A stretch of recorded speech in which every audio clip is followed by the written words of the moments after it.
This video is to show the clinical practice VSU supervisors how to submit the combined CAPS and PBDA assessments due at 2 points in the clinical practice course or courses. First, you will need to log in to your MyVSU account. Make sure that you are using Google Chrome or Mozilla Firefox as your internet browser. Anthology isn't supported on other internet browsers such as Microsoft Edge or Safari. MyVSU will be getting an upgrade on February 2nd, 2026, and the old MyVSU will be retired on that date. I'm going to show you how to get to Anthology in both versions of MyVSU. First, let's look at the old MyVSU. Once you log into MyVSU, you will scroll down to the Quick Links section. From here, click on the View All button. This will show you all the links in alphabetical order.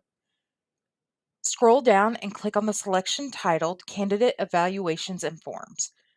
This will take you directly to the Anthology dashboard. In the new MyVSU, you will see a box titled Quick Links. Click on the View All button in the Quick Links box. From here, type Anthology in the search box and press Enter.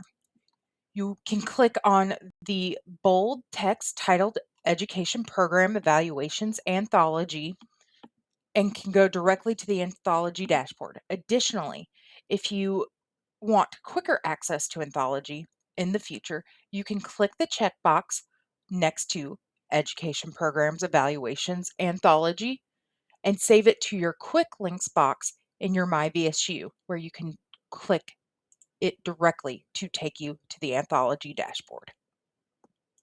Once you have gotten to the Anthology dashboard, you will go to the Pending Assessments tab near the top of the page. At the beginning of the clinical practice, you will see 2 instruments per student.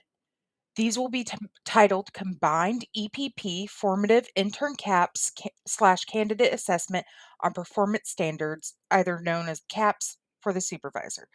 The next one will be the Combined EPP Formative Professional Behaviors and Dispositions Assessment, PBDA supervisor. Click on the assessment that you want to submit and a black submenu will pop out.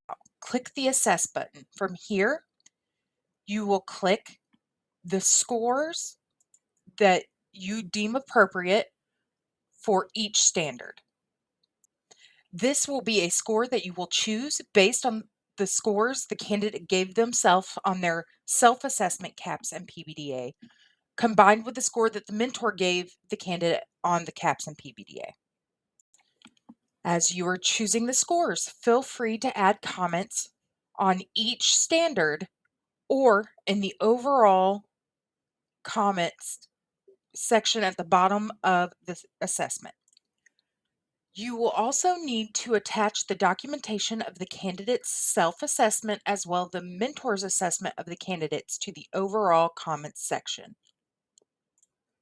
For this example, I am showing you how to assess the formative PBDA. At the bottom of the assessment, once all scores are selected, click on the little paperclip icon next to the overall comments. From here, you will get a pop-up where you will click Browse. Find where the supporting documentation is located and click the document so it's highlighted and then click Open. Now you'll click Upload. You will now see the document right there under Uploaded Documents. To select the second document, you will go to Browse and you will click where the next document is highlighted and then you'll click Open, Upload. Now you see both documents on the Uploaded Documents portion of the pop-up, so you will now click the X on the pop-up to have it go away. Now that you have all the documents, you have all the comments and scores, you will go all the way back to the top where you will click the green Save button, which if you hover over it, it says Submit Scores.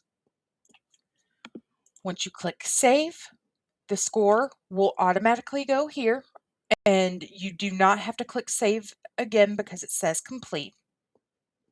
Now you'll be ready to go to the next assessment for the student.